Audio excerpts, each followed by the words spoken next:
Hey guys, it is me Red here, and today guys we'll be doing a video, and in this video I'll be showing you guys 8 best effects in After Effects, which is a very weird sentence to say at this point because I'm saying effects twice.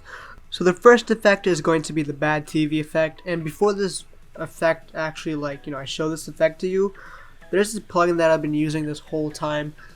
Once I got After Effects, it's called the FX Console plugin, and so what this does is that you are able to search up any type of effect with a shortcut. So to enable the plugin, what you want to do is you want to make sure the layer is selected, and then you want to do Control Space, which allows you to have this panel pop up. So the first effect is going to be the bad TV effect. Once you type in bad TV, there should be 3 versions of the bad TV effect. So there's bad TV 1 warp, bad TV 2 old, and bad TV 3 weak. So personally I like using weak because that one is very cool, and you can change the wave type to smooth noise, and once that's done you can play it, and right now it's rendering the effect onto the layer, so that's why it's taking a long time. But as you can see, it's slowed down, but you can still see how the effect looks. It's a very cool effect and I really like it. It's kind of like this, it's weird to explain, but it's like this very vintage retro look that you see in some videos. So the second effect is going to be using the text layer, so you can just type in whatever text you want and make sure that text is selected. So what you want to do after that is you want to, once again we're going to be using the FX Console plugin for the whole video. So just remember, press on Control Space to enable this panel. So the next one is going to be the light sweep. So this light sweep, what it does is that it sweeps, light just sweeps onto the text. And so yeah, what you want to do to make this effect kind of in motion is you want to enable keyframes. So we're going to go to the center right here and click on this to enable keyframe. And what you want to do to actually see the keyframes is you want to press U on your keyboard. So as you can see right now, this keyframe right here is already on the on the layer. So to make it in motion, you want to just drag it to the end of this. So it's going to be like that. That's the first keyframe, and then go to a few seconds later, like maybe in the end of the video or the end of like this frame, you can move this all the way to the top. But as you can see, it's sweeping, the light is sweeping, and it's a very cool effect. Very cool effect. And what you can do to even make this even better is ease in and ease out these 2 keyframes by clicking F9 on your keyboard, which eases it out and makes it more smoother. It's a more smoother effect. To make it faster though, because right now as you can see it's very slow, because the keyframe that has the end keyframe is very far from the first keyframe. So you just want to move this keyframe a bit, make sure not all of them are selected. Just select this one, the end one, and just move it more closer to the first keyframe, which makes it more faster. So the third effect is going to be the CC Radial Fast Blur effect, and what you want to do is you want to go make another text layer again, or you can do it on a regular layer like a photo. It doesn't really matter, but I think doing it on a text is very cool. So what you want to do, CC Radial Blur, Radial Fast Blur, and you want to type that and just click on it, and as you can see it's already on. So what you have to do is you just want to go to the amount and just set a keyframe. So you want to do it to 0, and then you want to go to the end and just type in whatever one you want. So like I'm gonna do like 55, looks good. So as you can see, again I just pressed U to see the keyframes. Make this effect faster, you can move it closer to the first keyframe. So when you do that, it kind of makes it faster, but it's rendering right now so it looks really slow. But once that's done, you can just mess with it, and as you can see it's a very cool effect and I really like it. It's kind of like it's zooming in to the text, and you can even make it even more drastic. Honestly, you can just make it like there until it like just completely disappears. Fourth effect is going to be the fractal noise effect, and what this does, it kind of makes like a bunch of these smoke trails or whatever. And so what you want to do is you want to type in fractal noise, and so this should be over here, and so you just want to press it, and as you can see, it's already added. But the thing about this that really makes it cool is that you can do a lot of things with this one effect.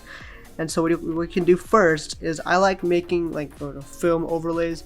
So what you want to do that is you want to, you know, bump the contrast like all the way up to however possible length it is, and then just decrease the brightness to make all the blacks just disappear, or make all the whites disappear, sorry. And so then, as you can see, it's kind of like that, you know, as you can see, it's kind of like film overlays. To make this effect onto the video or the photo you want to do, you just want to go to blending mode and make it to screen. One thing you can do also is you can just go to evolution and hold Alt and click on the evolution, and you can just delete this expression right here and just type time 400. Click on anything other than that.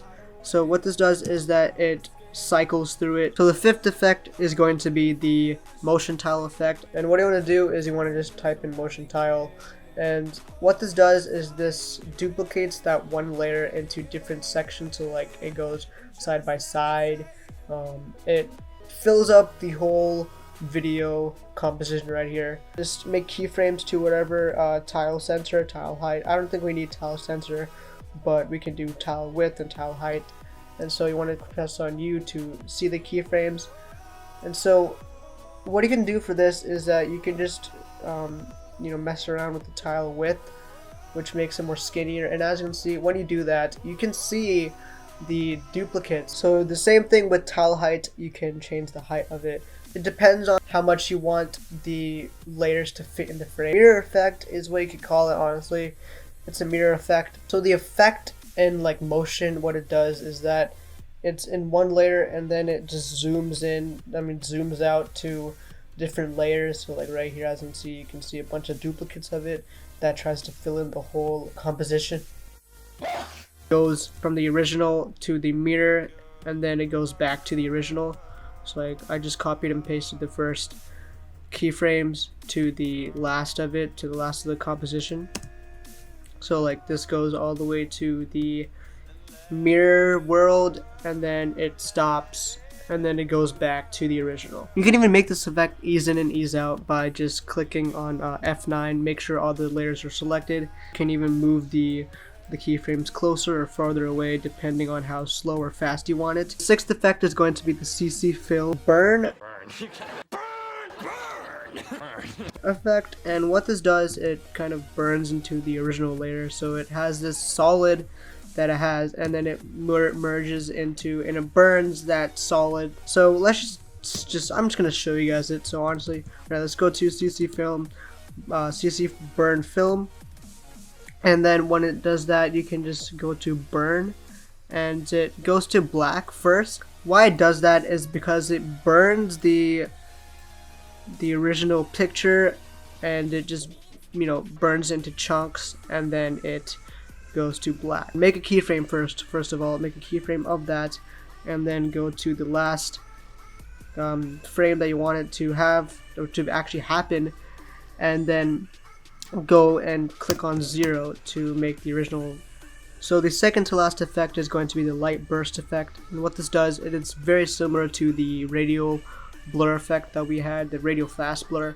What that does is that it zooms in to the layer, and it's very similar to the effect that we're going to use right now, the light burst effect.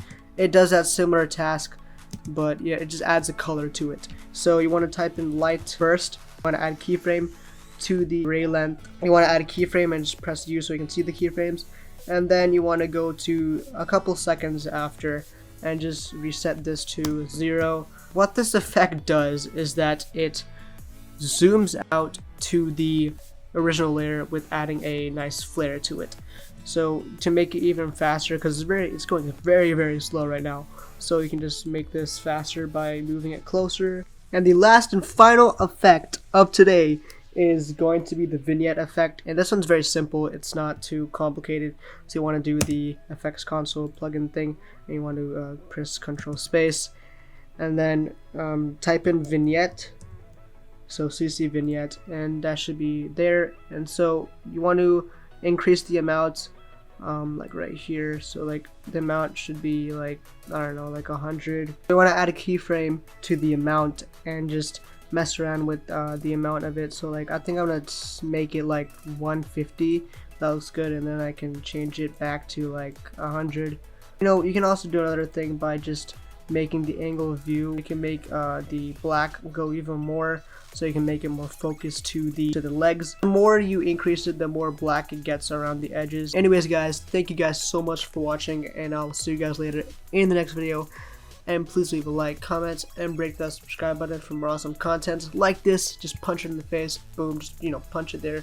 Do whatever you want, honestly. Follow my social media and all that stuff in the description below, along with the Video Copilot plugin that I used in this video. I'll leave it down in the description below as well, so you guys can check it out and download it and see it for yourself how freaking amazing it is. But yeah, that's what I have for today, and peace out.